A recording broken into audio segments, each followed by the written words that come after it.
Talking Tuesday is back, baby. Big Ten Media Days underway later today, which is Tuesday, which is why we're at Roosters to kick off the day. Roosters in Indianapolis. Yeah, we are there. That's Bill Landis. I am Austin Ward. We are hearing from Ryan Day and 3 Buckeyes. I don't know how much time, Bill. I was thinking, I want to get into the stuff that we actually care about with local media and coverage.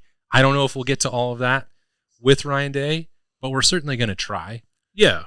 I think we will. I think we'll. Yeah, it always is a little bit of a crapshoot, right? And the annoying thing is him just getting repeatedly asked about the same thing. Someone wants to lob out a more bigger picture thing or an NIL thing or whatever like that. That's all well and good, I suppose. I just hope it's not 12 different people walking up at different points throughout his availability that dominates the conversation. So hopefully that is not the case, because there are some interesting, I think, more nitty gritty things they get into with Ryan Day. I know we did have that update. What was that? It was almost a month ago now. 4 weeks ago now, which was good. But even that was kind of rushed, right? So this will be a much better opportunity, I think, to get a lot more information about Ohio State heading into camp. So hopefully we are able to get diving on some of that stuff. Or where would you want to begin? I'll let you guess. Let me think. Right guard. Correct. I like media days as an opportunity to confirm my biases or not, I guess. But I think you and I are probably on the same page with believing that Tegra Shabola came out of spring maybe in the best position to win that competition, just because I thought those snaps out of anybody just looked the best in that spring game, and it's just the spring game, and you can certainly make too much of it, but what else are we supposed to go off of? So right. It just looked good to me, and I wonder if Ryan Day and the staff feel the same way. Not that Ryan Day is going to sit there and give us a pecking order necessarily of who is where in that competition for right guard, but I think one, maybe generally getting a lay of the land, who is actually being considered for it. I think you assume Tegra, you assume Carson Hinsman, you assume Luke Montgomery. Is Austin Saraveld in that conversation at all? It seems like Ryan Day often goes out of his way to mention him. Justin Fry certainly does. So I would probably leave the door open in my mind a little bit that he can maybe make that interesting as well if he continues to grow. But it's my ideal version, I think, for Ohio State's offensive line right now, and it's just my personal preference, is Josh Fryer and Tegra on that right side of the line.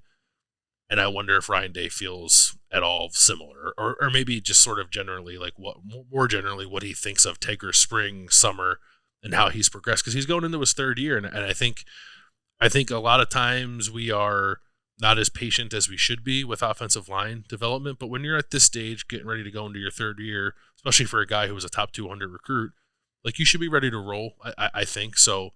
And I believe that Tegra probably is, but I would like to hear that from the head coach. Yeah, I think that's the part that's really of interest to me. We didn't get into it that much with Ryan Day a month ago. I think if it had been a normal length in-season press conference, it would have got to this point.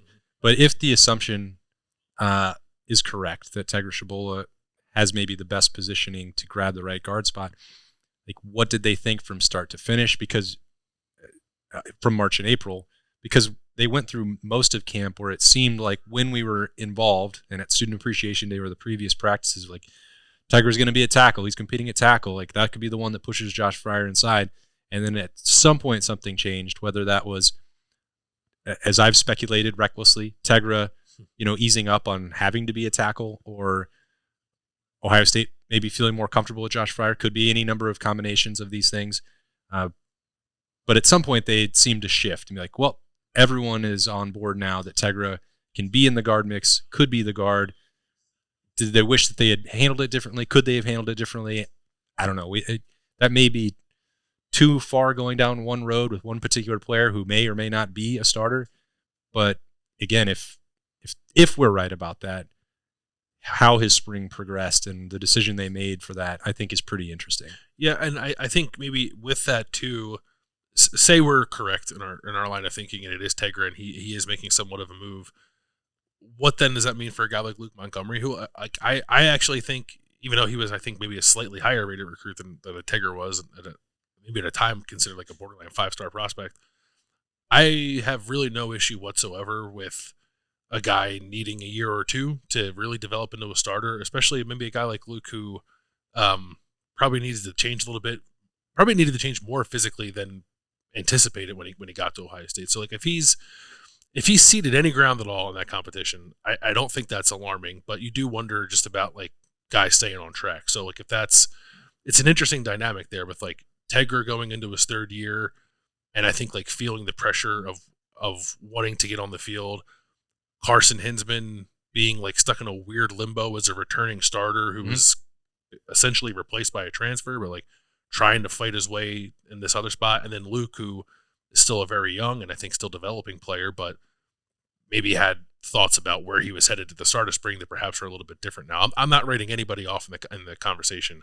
I like what I see out of Tegra the most, but I think there are compelling options beyond him for sure. But there is an interesting dynamic there, like just sort of dealing with the different trajectories and the feelings that might come with winning or not winning that kind of job that Ryan Day and Justin Fry both have to deal with.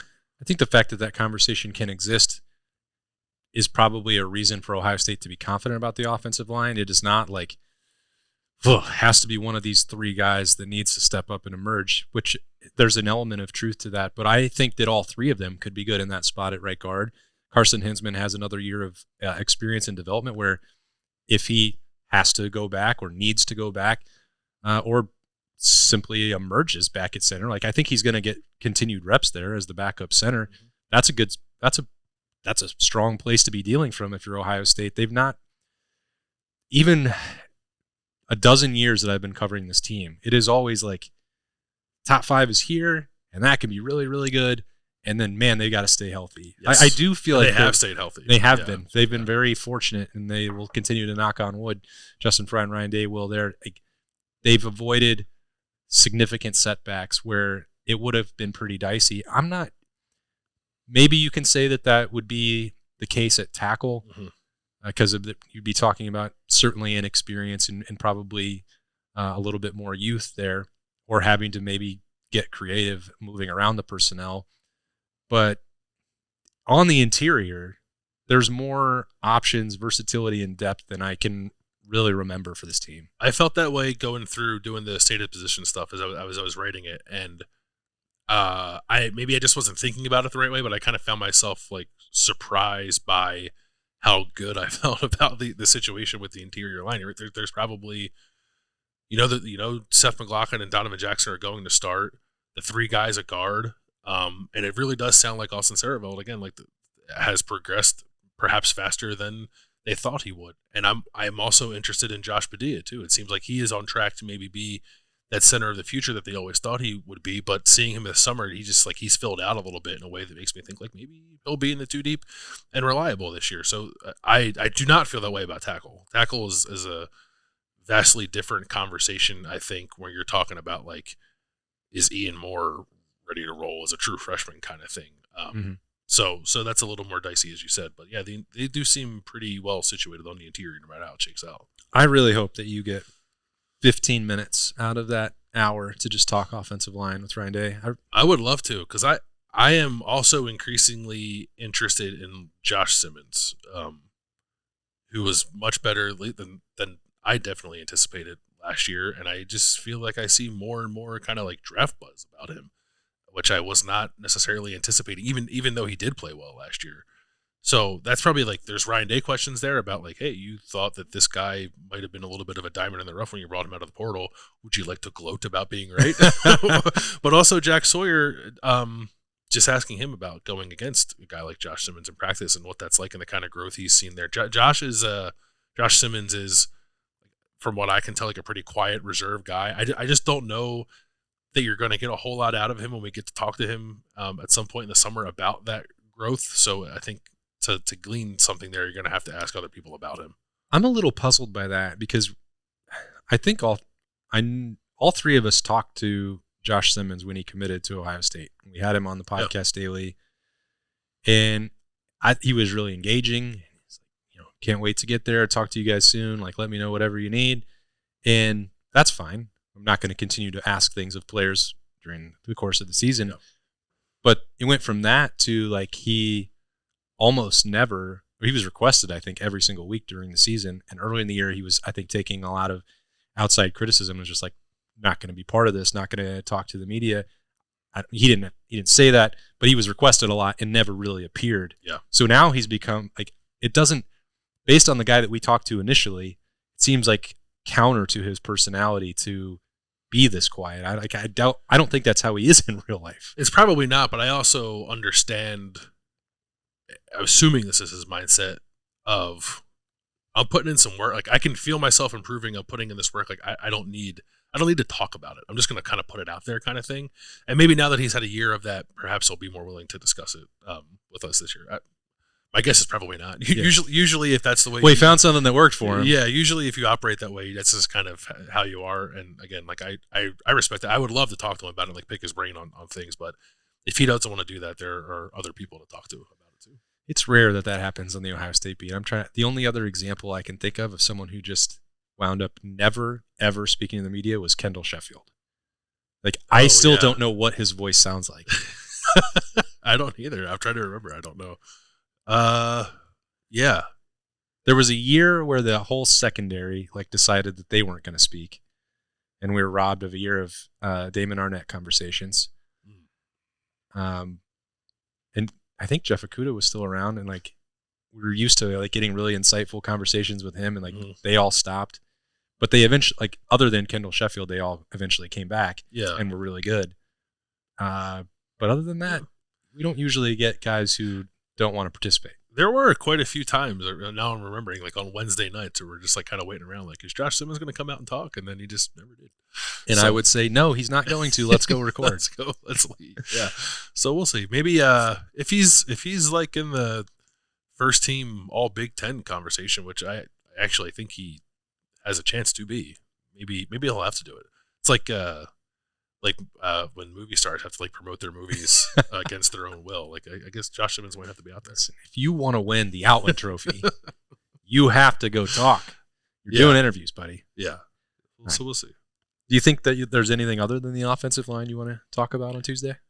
I want to talk about Chip Kelly. It felt like, because of the timing of things, there was a lot of diving in on the personal stuff with Ryan Day and Chip Kelly, but I don't think really much at all about the football stuff, which I find infinitely more fascinating. Yeah. No offense to anybody who wants to learn more about the boys growing up in Manchester, New Hampshire, but I want to know about the marriage of Ryan Day's really impressive and prolific passing attack with Chip's really impressive and prolific rushing attack, and if there's any give and take there, and which way to lean, and if it's at all uncomfortable is probably the wrong word, but how much of a change does Ryan Day maybe have to do mentally to find a team that is built on running the ball a little more palatable than a team that is built on throwing the ball? Not that they will throw the ball. These receivers are awesome, but I do think that they are going to be a team that hangs its hat on trying to establish a physicality and running the ball probably more than they throw it. And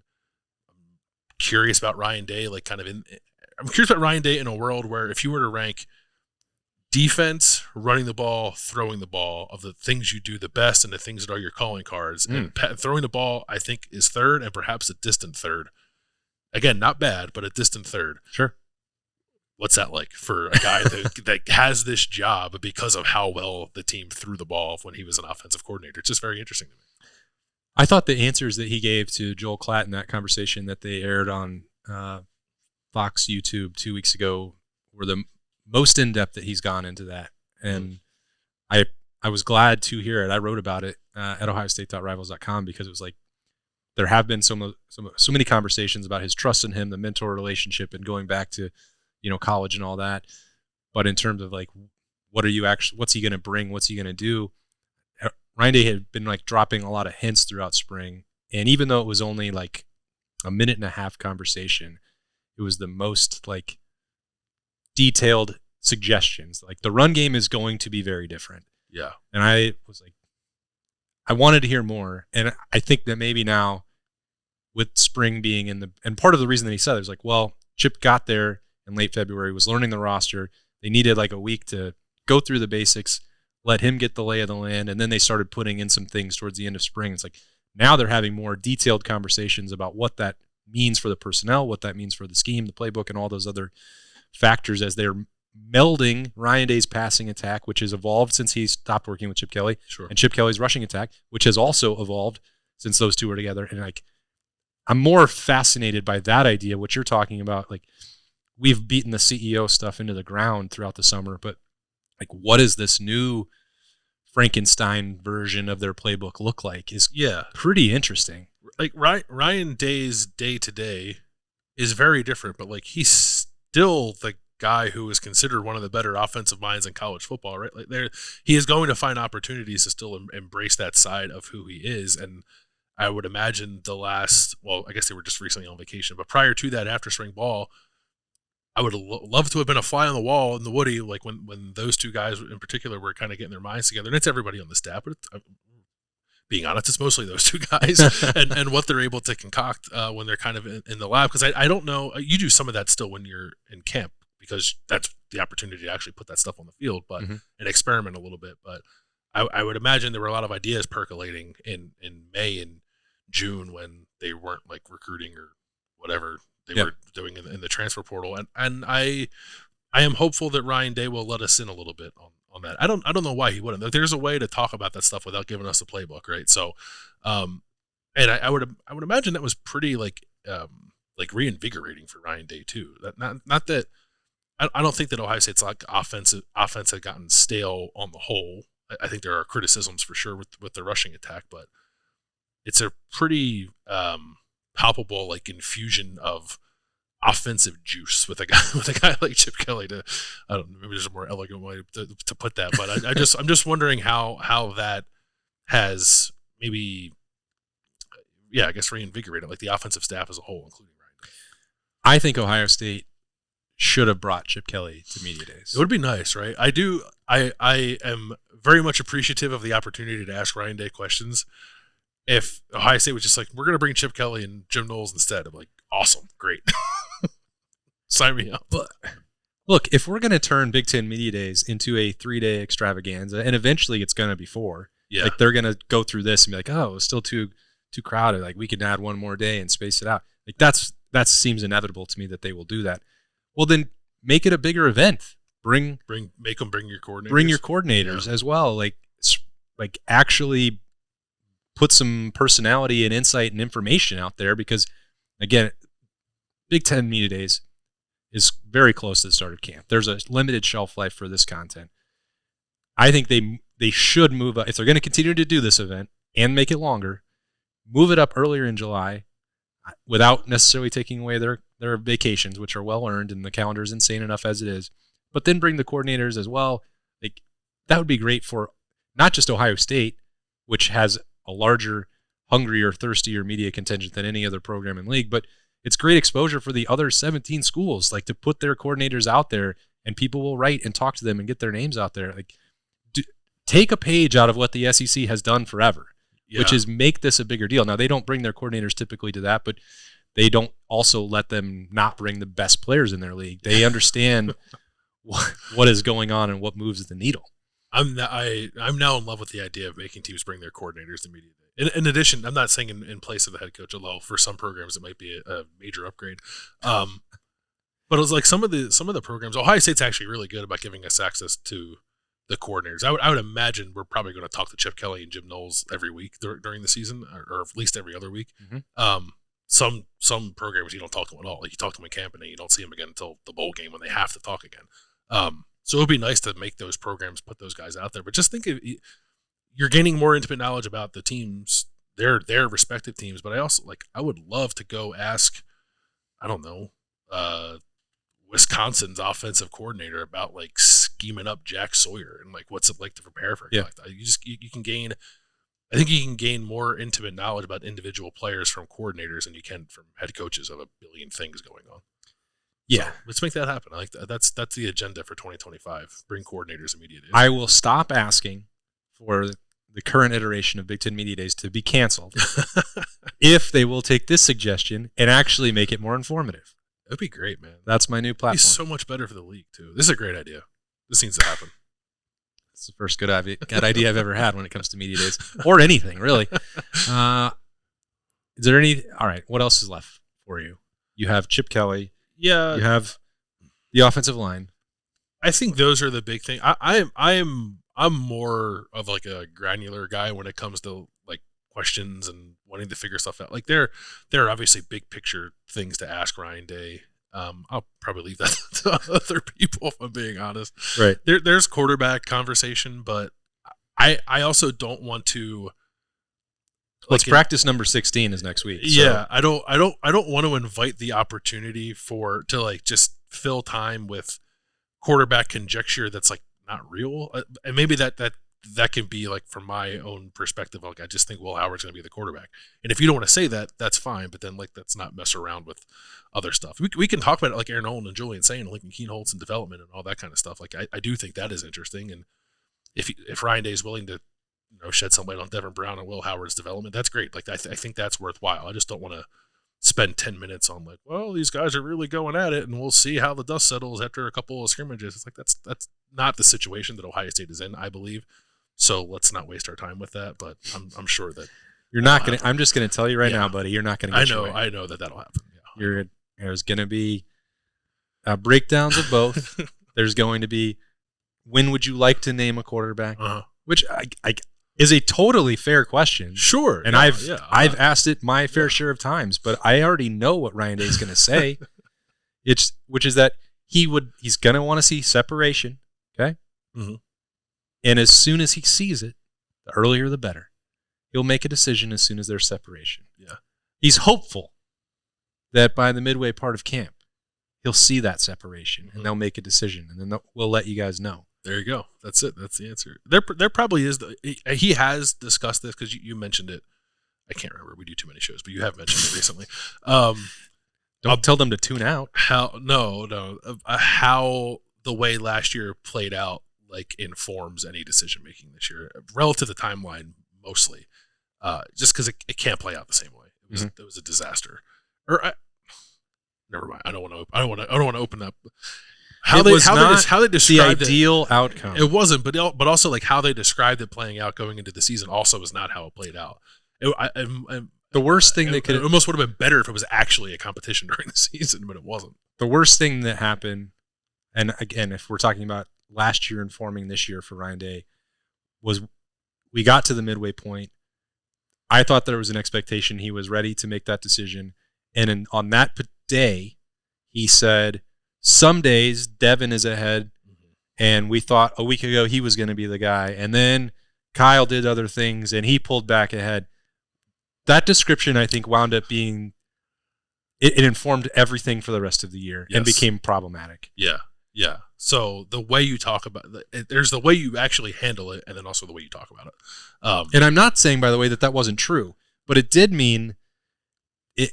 When we talk about do they have two good quarterbacks, at that point you had to figure out what that meant. Are they both struggling, or are they both playing at a high level? And then when you flashed back to it in September, you're like, that means maybe it was the option two. It was actually, which I hate, like when you have two, you don't have one. It was like, that's what it looks like. Unfortunately, that is sometimes realistic.